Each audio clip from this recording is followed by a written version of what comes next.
Buongiorno a tutti e tutte, benvenuti, benvenuti nella prima sessione di questa giornata nel forum dedicato alla certificazione partecipata. Questo forum è in modalità webinar, quindi i vostri video e i microfoni sono correttamente silenziati.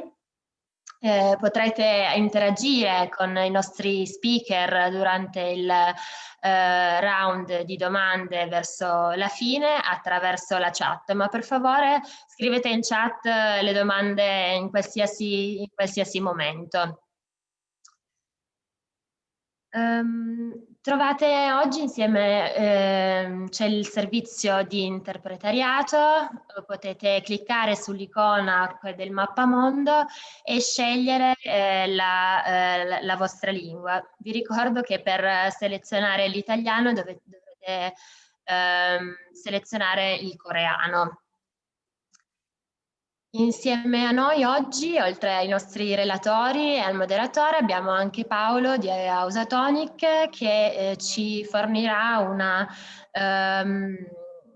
rappresentazione grafica di vari interventi.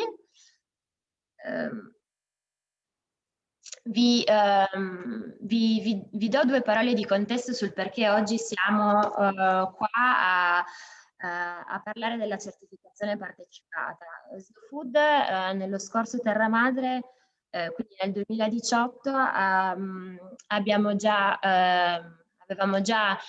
riflettuto sulla possibilità per SoFood di iniziare un percorso verso la certificazione partecipata come strumento flessibile e accessibile che permettesse di garantire la qualità dei nostri progetti, in particolare con riferimento al progetto dei presidi. Durante i successivi 2 anni abbiamo percorso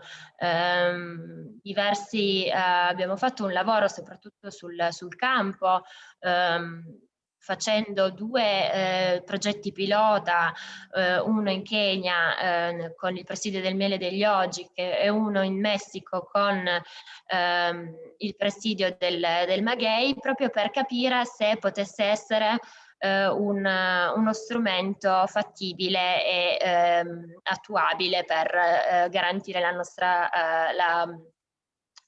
la qualità dei prodotti dei presidi. Abbiamo poi anche iniziato un percorso in Italia con il presidio del fagiolo rosso di Lucca.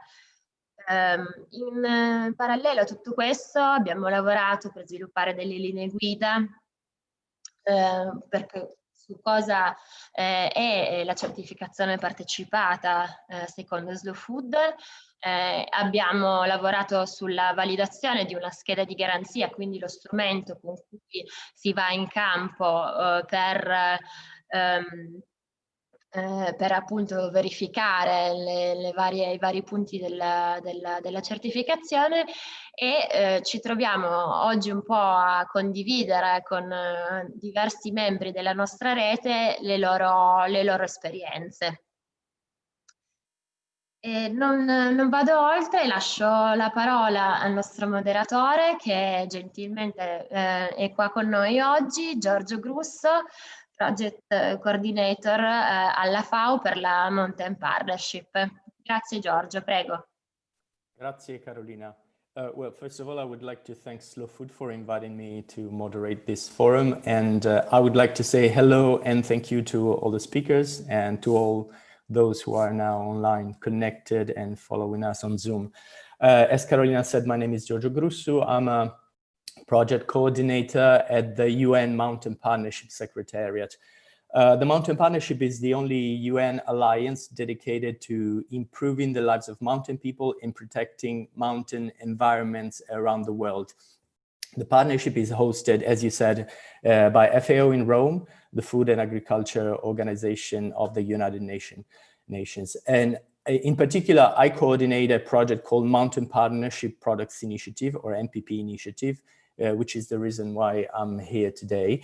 The MPP Initiative is a certification and labeling scheme for ethical, fair, and organic mountain products.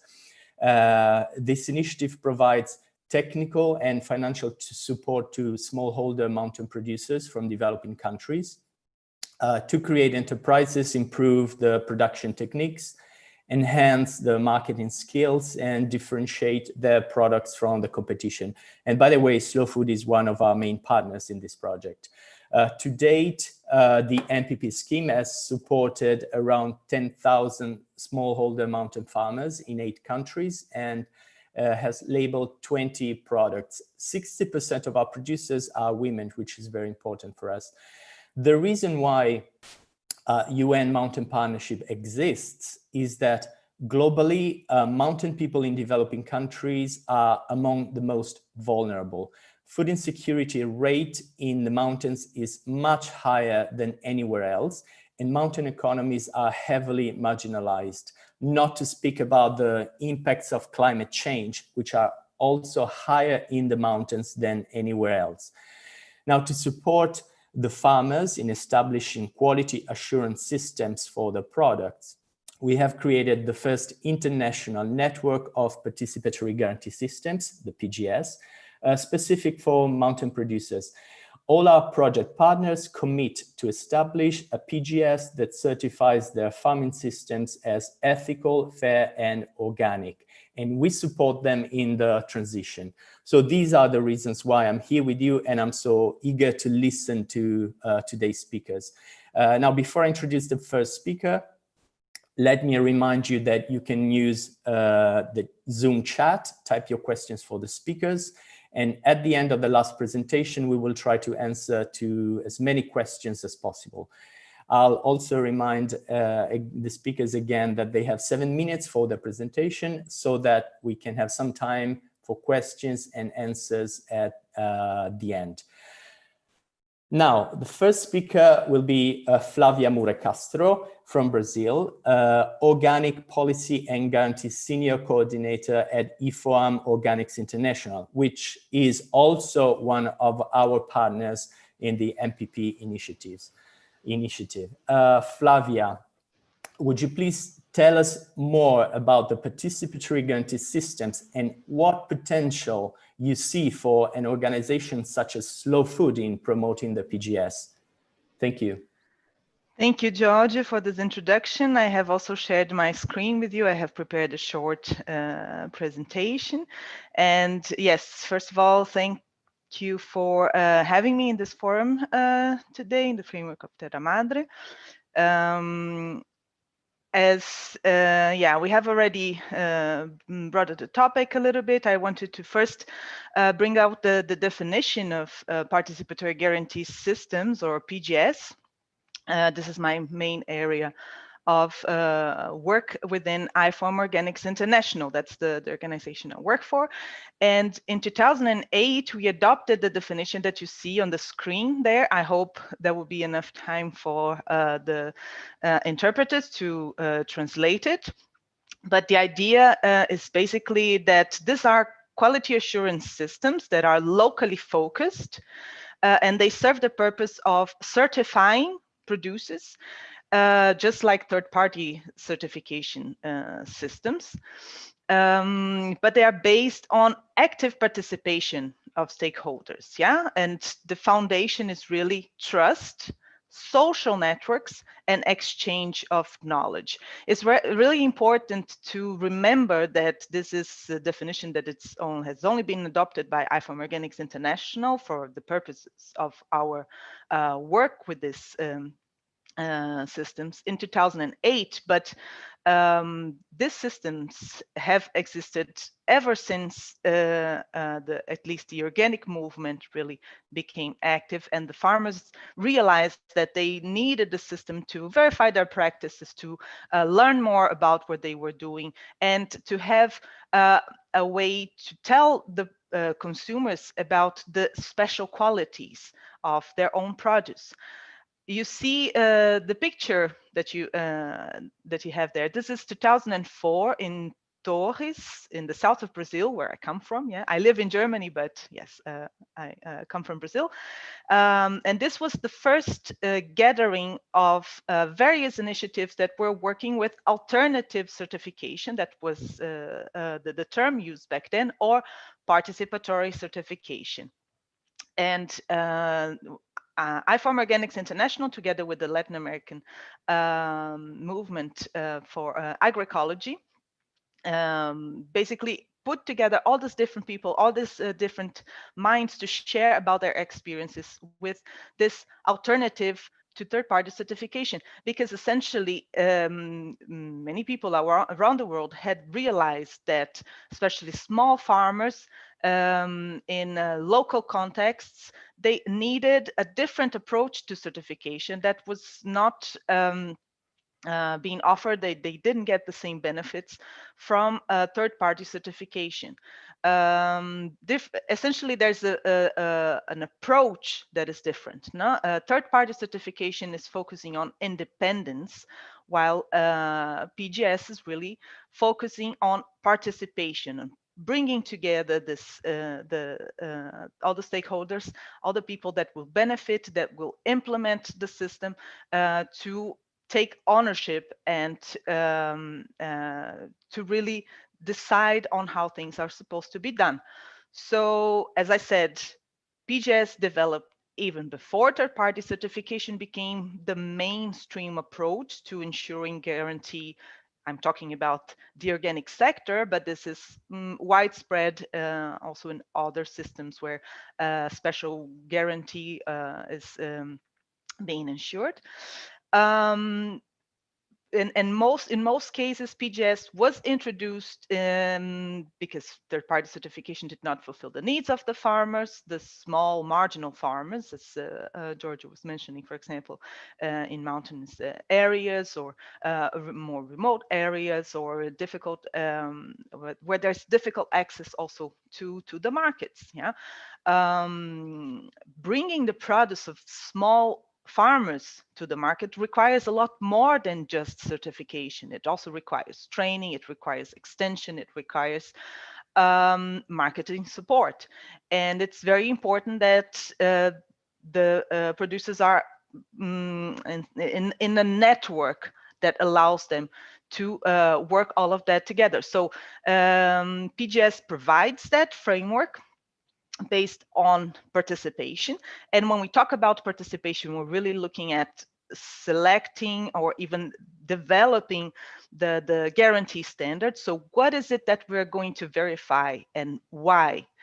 Then defining the procedures in order to offer this guarantee. So how are we going to check that we are all on the same page, that we're all performing according to the principles, the ideas that guide us in this work that we're doing together.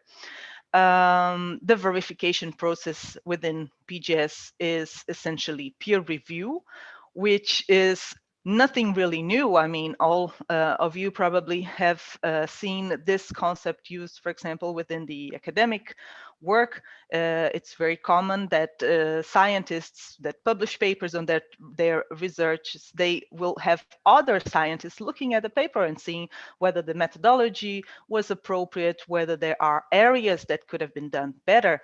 And essentially, peer review in PGS is exactly that. We have farmers and other stakeholders like consumers, NGO staff, extensionists coming together and being guided through the farm, the production unit where the visited producer is receiving them, and then looking at all the practices, seeing how things are done, having the opportunity also to exchange information in this process to see if there are areas that can be improved, or if there are innovations that can be taken from one farmer to the other, so that the whole group, all the stakeholders can really develop together towards, well, in general, especially because we're talking about from our perspective, IFOM Organics International, towards a real shift towards a real agroecological transition. No? And very important also, when we talk about PGS, we see the decision making about the certification, whether it's guaranteed, whether it's granted or not to the farmer. The decision making is also with the farmers, with the producers. So I referred to third-party certification as being based on the concept of independence. Someone from outside the process comes, checks in the process, and then says whether it's okay or not. In PGS, this doesn't exist. The guarantee is generated from within. The farmers work out their issues, they contribute to the collective intelligence, and so they move forward together. And this participation is really the strength of this guarantee system. And we have been promoting it with IFOM Organics International, the work that we do ever since 2004, especially between 2009 and 2012. We have seen a huge growth of PGS initiatives around the world. And we have supported the development of specific initiatives as alternative, but also complementary to third-party certification. Third-party certification is not a monster. It is there for a purpose. It serves a specific market, and it has been very helpful to the development of the organic sector. But different operators need different solutions, and PGS is there, so let's promote it.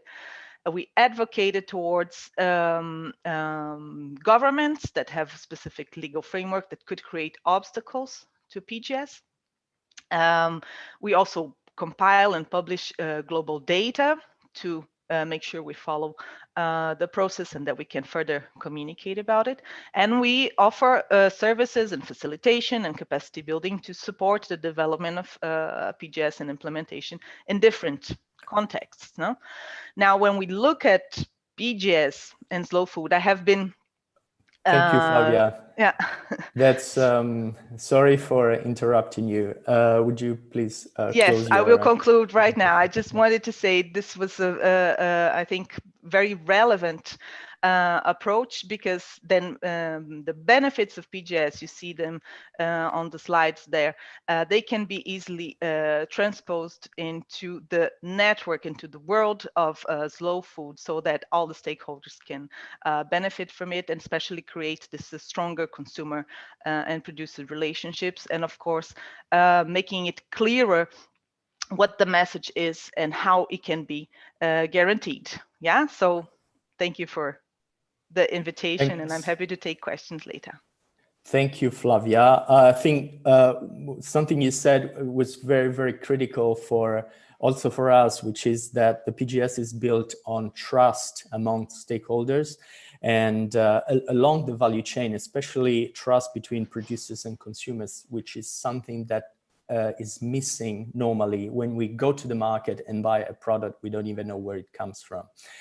Well, now next speaker will be Federico Martinelli. Hi, Federico. Federico is from Italy, and he's a producer from the Lucca Red Bean Presidium. Federico, you have been involved in a slow food pilot project on PGS. So my question for you is, why adopt an alternative certification system such as PGS? What are the challenges and what benefits do you expect from it? Thank you. Over to you, Federico. Intanto, grazie per avermi dato la possibilità di partecipare a questo incontro. Io sono Federico dell'azienda agricola Nico. Qui a Lucca coltiviamo il fagiolo rosso lucchese, che è da diversi anni un presidio slow food.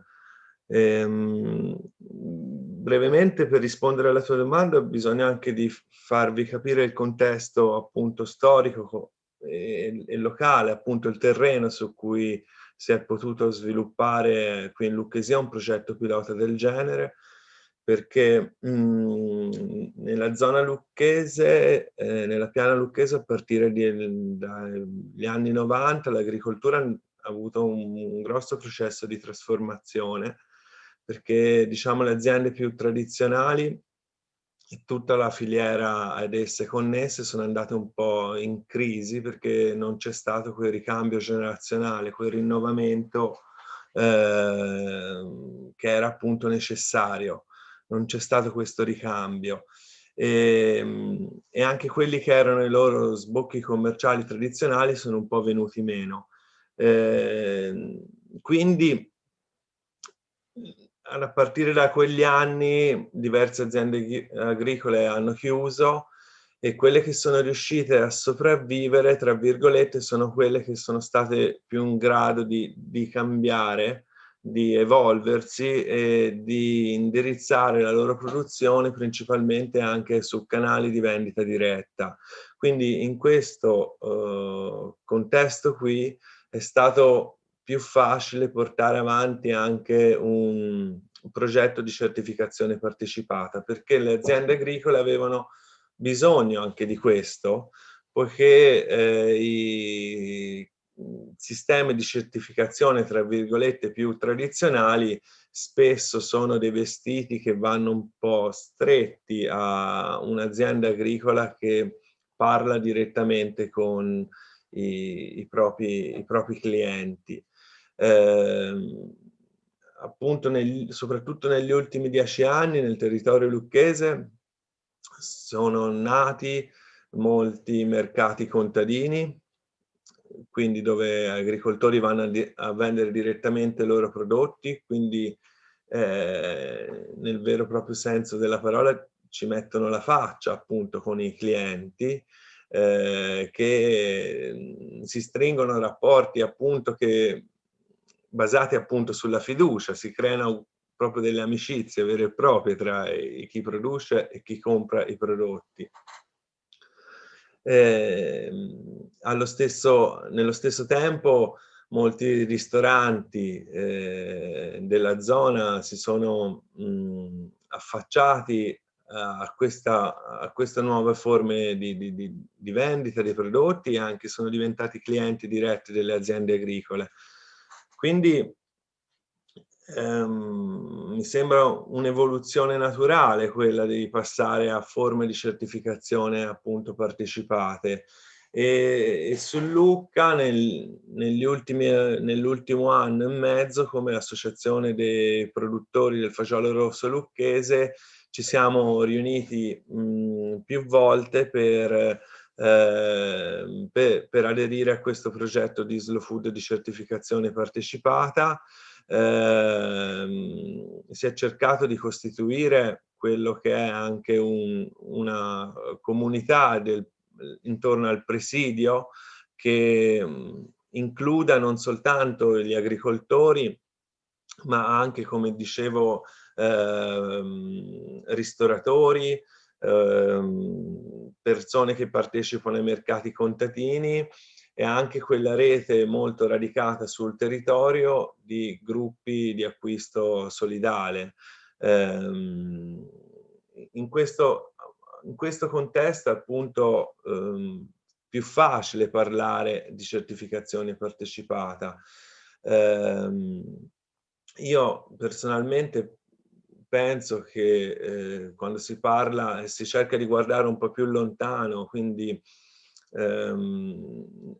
un discorso a una tempistica un po' più lunga, avanti a noi, la certificazione partecipata sia un'ottima soluzione, perché guarda facilmente a un'agricoltura piccola, un'agricoltura familiare, un'agricoltura molto legata al territorio, e questa sarà una chiave di svolta molto importante, a ridare valore all'agricoltura del territorio.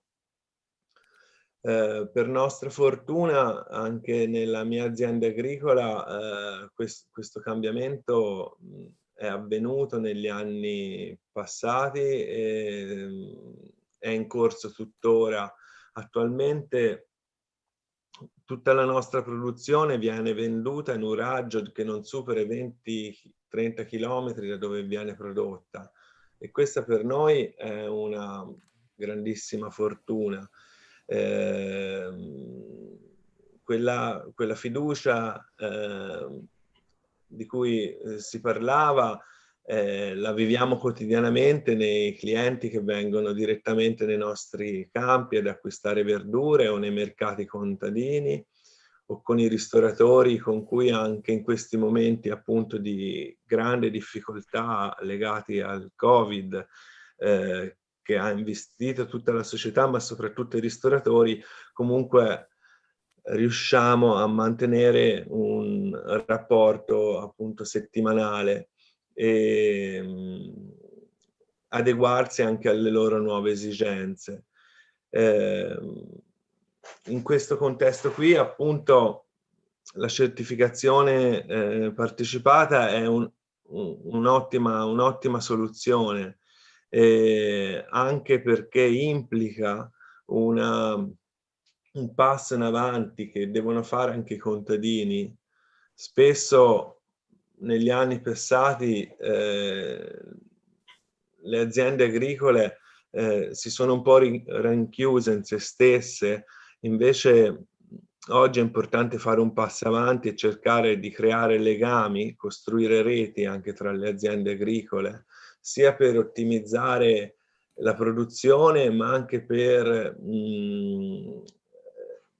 legarsi di più al territorio. Legarsi di più al territorio è una parola chiave molto, molto importante per poter adeguare le esigenze, le nuove esigenze delle aziende agricole al futuro. Grazie mille Federico. Volevi concludere? No, va bene. Thanks a lot to Federico. He also mentioned the element of trust, so it seems to be a very critical element of the PGS, but also the need for farmers to evolve and change. And I mean, especially in these terrible times, I think this is necessary. It's necessary for us all, but especially for farmers who are dealing with the market.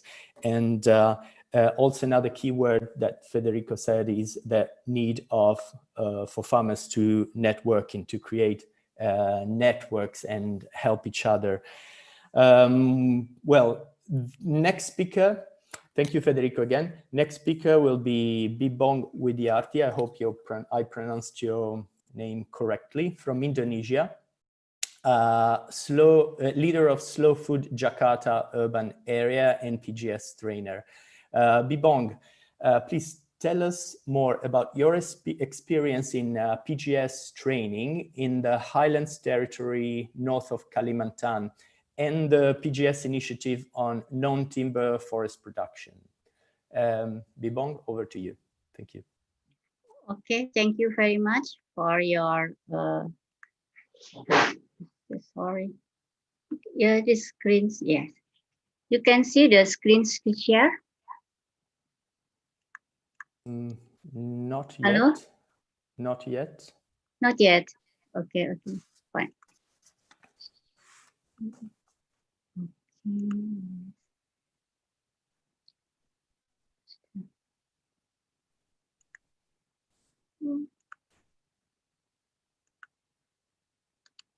Hello? Yes. Why I can't operate? Can you help us? I still sorry. see you, but someone else apparently sees your screen. So I think you can go ahead and speak. Okay. Thank you. In Indonesia, PGS, good afternoon. I am Bibong Widiati. I am organic farmer and also a PGS training. I want to share about PGS in Indonesia. The first time PGS in 2008 was initiated by Indonesian Organic Alliance. And then the second PGS, the name of PGS is we call a PAMOR. And then the second is Rollers, PGS from NTFP Indonesia. They publish Rollers is theme in sustainable rattan. And then the third is in 2018. We call PGS Lestari or PGS Sustainable Guidelines by Local Harvest Consortium. I have a slide.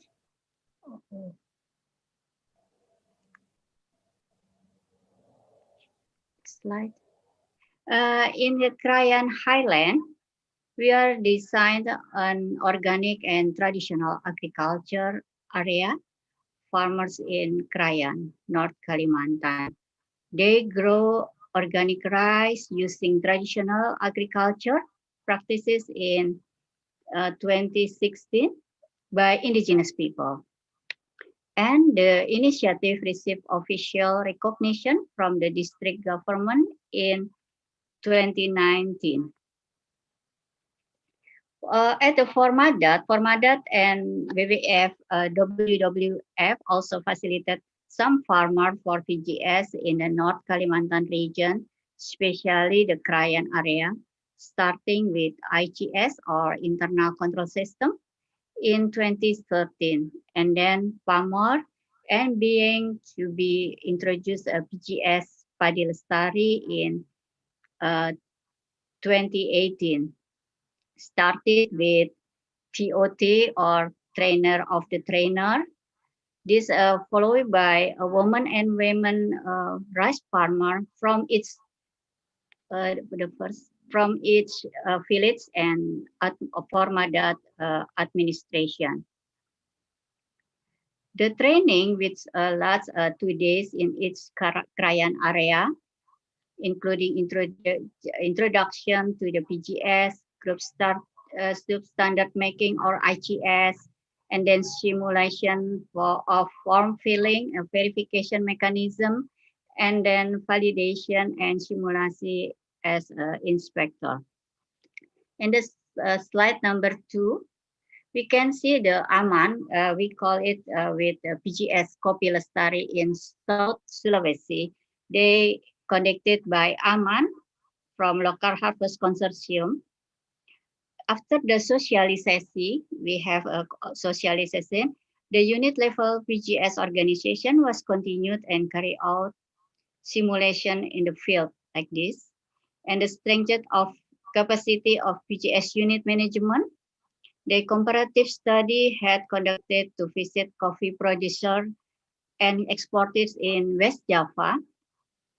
And so that PGS coffee members also get learning and enrichment experience. In my experience with the 2 areas, coffee farmers have preserve biodiversity and applied a local wisdom by planting various other trees and have begun to combine coffee with the bee. And the third is a spook was conducted local harvest with the palm sugar in Kolakal district and Southeast Sulawesi, and then PGSC South and Rembang Central Java. Here all parties all have been involved in the socialization process consisting of producer, co-producer, NGO, and local government, and trades or local collector, and the Tani Nelayan Cooperative. They are going together to make a PGS unit for palm sugar and PGS sea salt. For the thing is, we can consult about how the rules in PGS also adopt the local wisdom knowledge. For example, local plant we can use in process to making palm sugar and starting from natural preservative and leaf wrap, which are a unique characteristic in each region. In Java, they make a cube, but in Southeast Asia, they make like cylinders like in the photograph. And then the mix, in the mix us proud when I facilitation and implementation of sea salt PGS and Rembang Central Java, that is some of farmers already knowing about quality classification of salt producers. So you can see that the white color, and then the quality is they have a first quality, second quality, and the third quality. In general, PGS Lestari concentrated 7 commodity: coffee, palm sugar, forest honey, tongkawang fat, rice, salt, and sago. The PGS are adopted by Indonesian National Standard for Organic Agriculture and the Indonesian National Standard related to each of its commodity. Its commodity also focus on biodiversity and concern of indigenous people by adopting local wisdom are part of PGS Lestari. Obstacles that happening during implementation are, the first is, it's difficult to recording the process to the document. So we need times to them to assistant for the local farmer or unit PGS. And the second is the implement the multi-stakeholder in the PGS institutional. The third, assistant for PGS unit and farmer members. And the fourth is the important factor is market access, especially for local market, because in Indonesia we have some rules for market in if you want to go to main store, a main market. Number 5 is advocacy and communication to various parties to get recognition so that PGS can be accepted in Indonesia.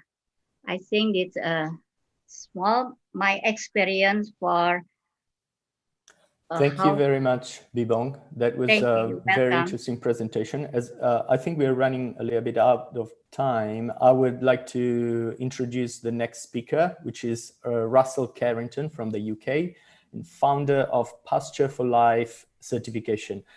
Russell, would you tell us what this certification is and maybe what participatory approach you developed for this project? Thank you. Over to you. Thank you, and good morning. It's great to be here, great to contribute to this forum, and I'll just be sharing some of our experience from the UK. So I'm part of an organisation which has developed a certification scheme And really that bears many of the principles of PGS. And we are a community of farmers across the UK and Ireland of around 600 members. And we're working on sustainable livestock systems. And mostly that is relating to cattle and sheep for beef, lamb, and milk production. And we are really trying to champion systems where the animals are just eating a natural diet of grass and conserved pasture, not grains or soya imported from overseas.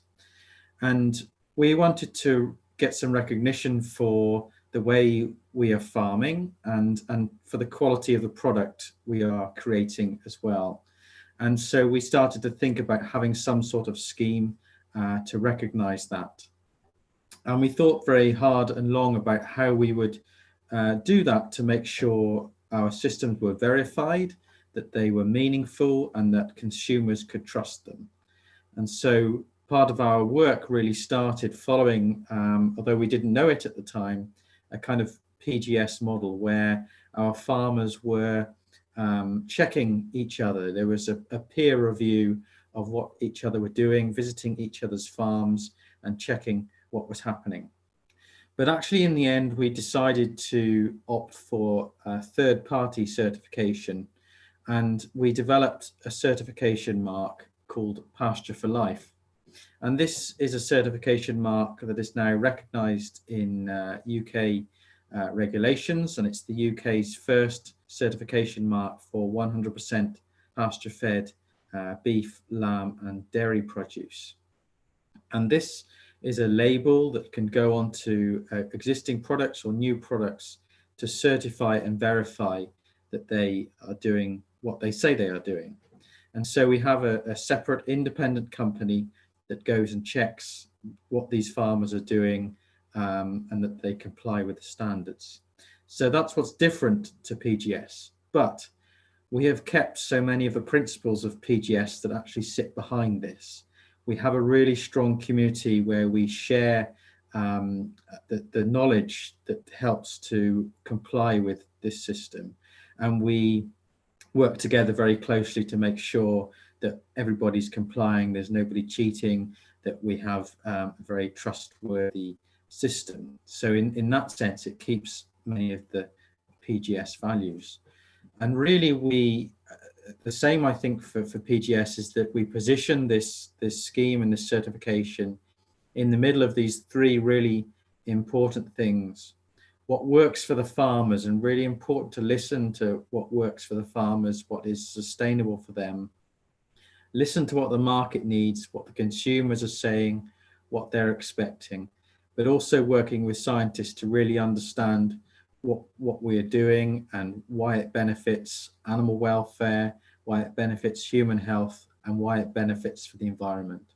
And of course, you will know that these livestock, cattle and sheep, are in the picture at the moment for their possible contribution towards climate change. And so there is a big discussion and also need to understand these systems and actually see how they're not a problem, but they're actually a solution to global warming in the way that they help us manage the environment and put carbon back into the soil.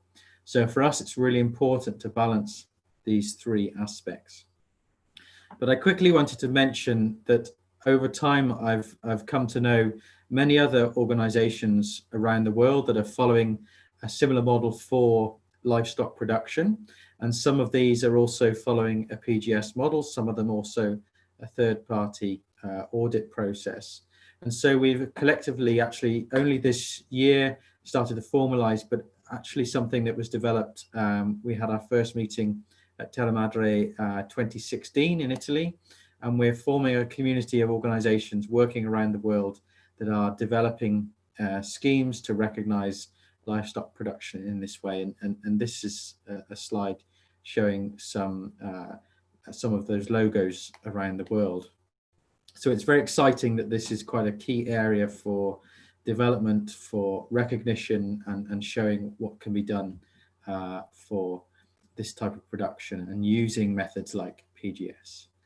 And I wanted to finish really by talking about the supply chains and the complexity of that, because I think that's a challenge for certifications around the world, and PGS schemes as well, and how those connections are made between the raw material producer, the farmer on the left-hand side, and the final customer, the consumer, on the right-hand side. And very often these pass through a narrow point in the supply chain that is just where there's a few companies having control over what is happening. And so there's a lot of complexity to navigate with a brand or a label or a principle of working.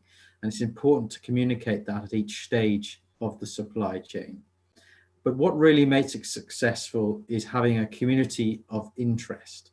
And that's about numbers of people wanting to do something. And that really helps, because there's lots of businesses or corporations in the supply chain that just want business as usual. They don't like anything that's disruptive or will create problems. They like to be able to have simple, efficient systems. So if something new is a problem, and so you need lots of people and lots of momentum to make things, help things push through the chain, but also get demand from the consumer. But I'm sure we can talk about that a little bit more in the questions. So that's all from me. Thank you very much for listening. Thank you, Russell. That was very interesting. So from a PGS to a third-party certification that keeps the PGS values, I think that was the meaning of your project, Pasture for Life. And that actually is very interesting, because when we at the Mountain Partnership started this Mountain Products Initiative and started being involved in PGS, I was not very familiar back then with the PGS.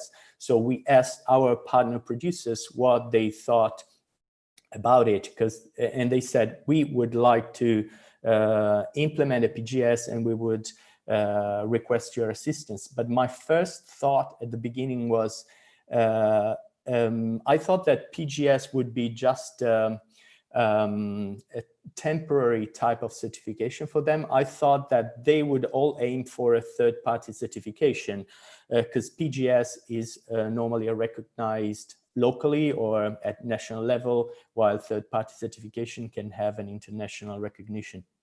And it was very interesting. I had a very interesting chat with a producer, a woman producer in Peru. She actually started with a PGS, and then she applied for a third-party certification, but she kept the PGS. So I asked her why, if the third-party certification is giving you a higher recognition for your products, why you want to keep the PGS, because there's a lot of work involved in maintaining a PGS. Well, the answer was very interesting for me and made me decide that PGS was a good option for us. She said that, well, with the third-party certification, an inspector comes to her farm. He does the usual paperwork. There's a little interaction with the farmer. So the farmer learns nothing from the process, learns nothing from a third-party certification, while PGS involves learning on the side of farmers. So they have to learn a lot, but what they learn, it's how to improve their own farming systems. And then they can also transfer this knowledge to others. So there's this element of learning and knowledge sharing, which is only with the PGS, not with the third-party certification. So I thought that was a good answer. It convinced us to be involved in a PGS. But I guess that every farmer, every group of farmers has different needs. So even a third-party certification that holds on and keeps the PGS values can be a good option, because they all have to deal with the market, so they know what the market around them needs from them and how to build the trust with the consumers. So thanks a lot to all our speakers today. I think we have some questions in the chat. Let me check.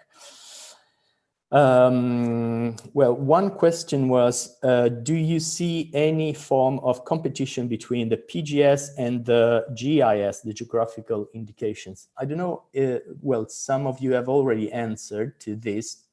I don't know if, who wants to answer this question? Maybe Flavia, as you come from the organization that is promoting PGS around the world. Yes, thank you, Giorgio. Well, I see, so PGS is a guarantee system, and GIs look into ensuring where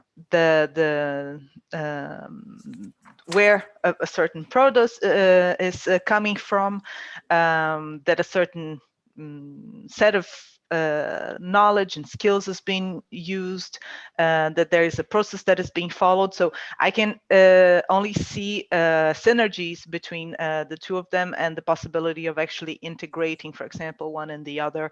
I really don't see any competition there. It's really just about setting up the system. The way, from our perspective, as long as participation can be ensured, and that it makes sense for the people applying the system, there's no reason to see it as a competitor.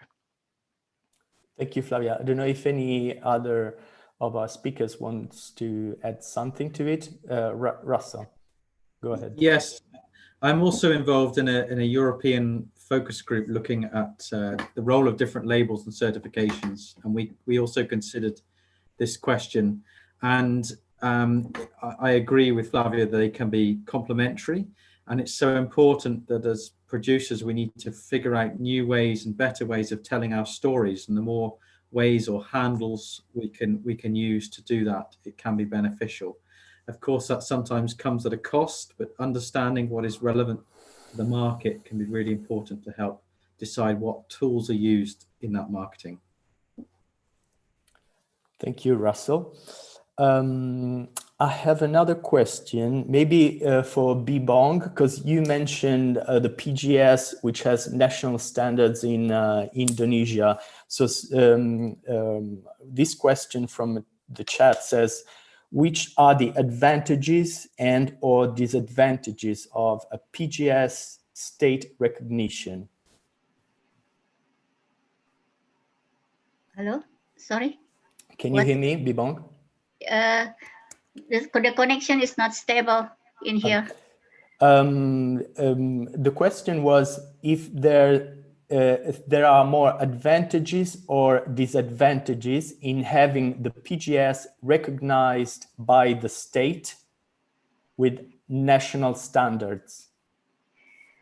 In here in Indonesia, we are going to be advocacy and then communication with the various parties to get recognition, because it's important for our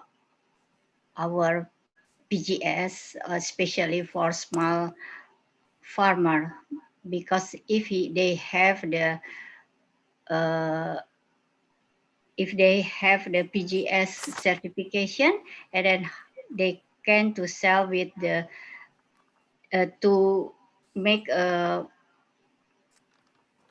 market, more market, not only for the local market. I think it's important for it. Thank you, Bibong. Flavia, in your experience, the PGS around the world is generally recognized by governments, or is more a local type of certification?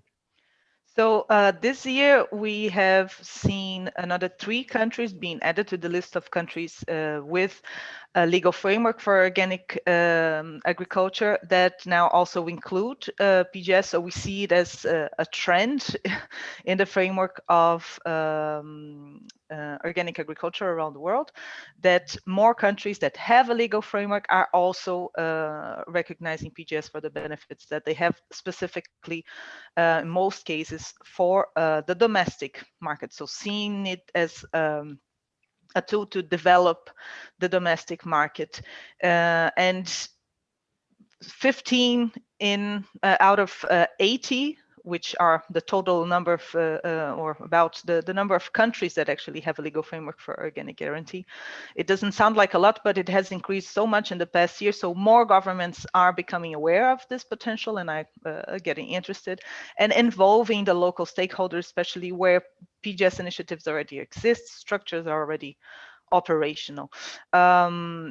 It doesn't come without some disadvantages too. This is very important to keep in mind. As with any legal framework development, it's very important that the stakeholders take part in this development, that they can bring up the success stories that already exist, the experience that is already there, so that whatever is adapted, the way PGS is recognized reflects the way it is already being implemented. So when we work with governments for advocacy, for recognition, this is what we try to bring out. Make sure you look at what is there and you develop something that will make sense. Thanks a lot. Thank you, Bibong. Thank you, Flavia. I have a question for Russell.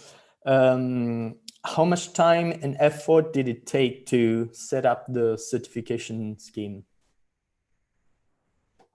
Thanks. So it took us probably 5 years to do it, and we spent around £500,000. But a lot of effort went into that voluntarily. So I think you could at least double that cost to do it commercially. Knowing what I know now, I could do it probably in half the time, but with the kind of production system we were working with livestock, it really does take some time. And yeah, there's quicker ways to do it, but building that community is the number one priority. The people that are going to make the momentum happen, they're going to promote it. So actually, if anyone's thinking about how to do it, the most important thing is having the good facilitation skills to facilitate the movement of producers and the people to make the connections to the market. Thank you, Russell. There's a last question. Maybe we'll have time for it. I don't know who would like to answer this one. Do you think PGS could be an effective instrument to respond to crises like the COVID-19? Well, I can also say something about it, because we are in this situation where we started our training for the Mountain Products Initiative with the number of producer organizations around the world.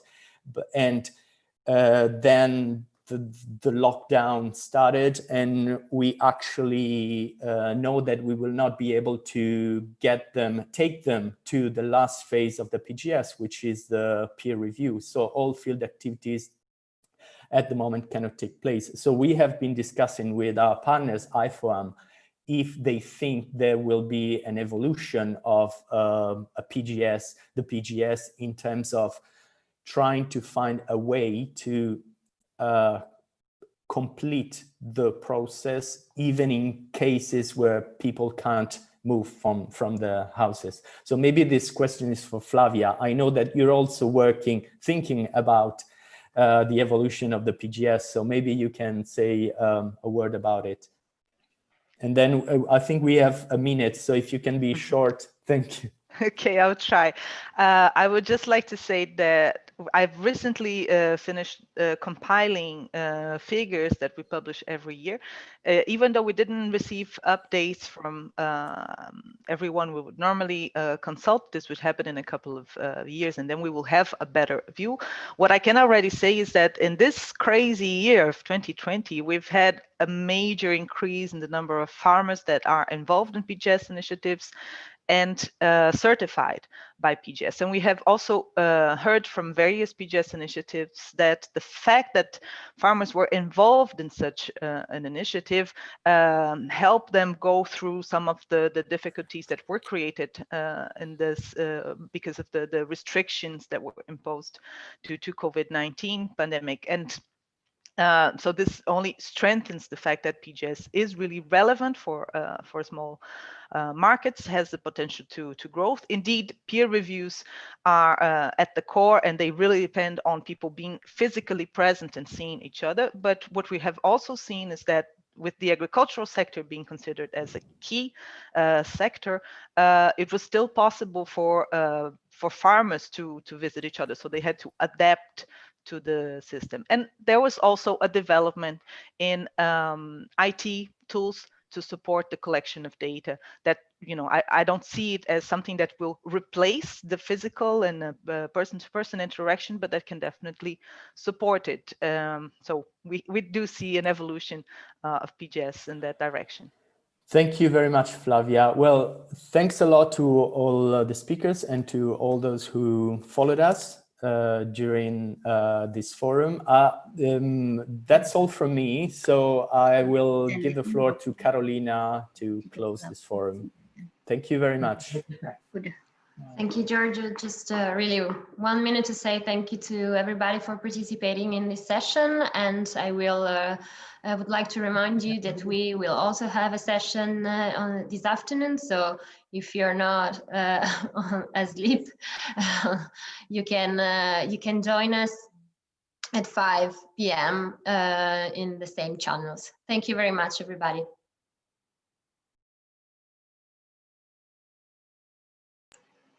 Thank you.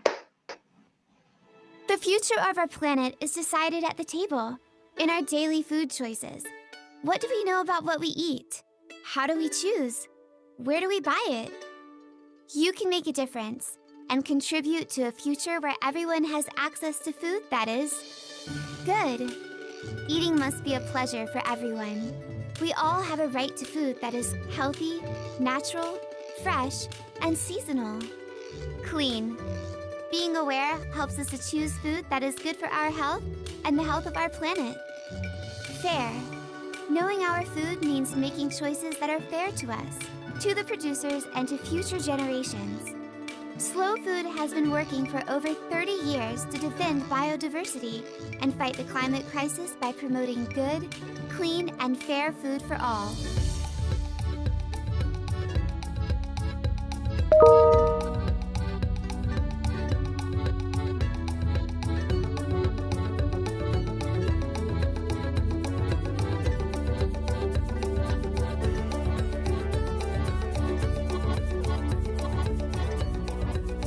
Support Slow Food. Let's act together for the common good. Go to donate.slowfood.com/en and follow us at terramadreselunadelgusta.com.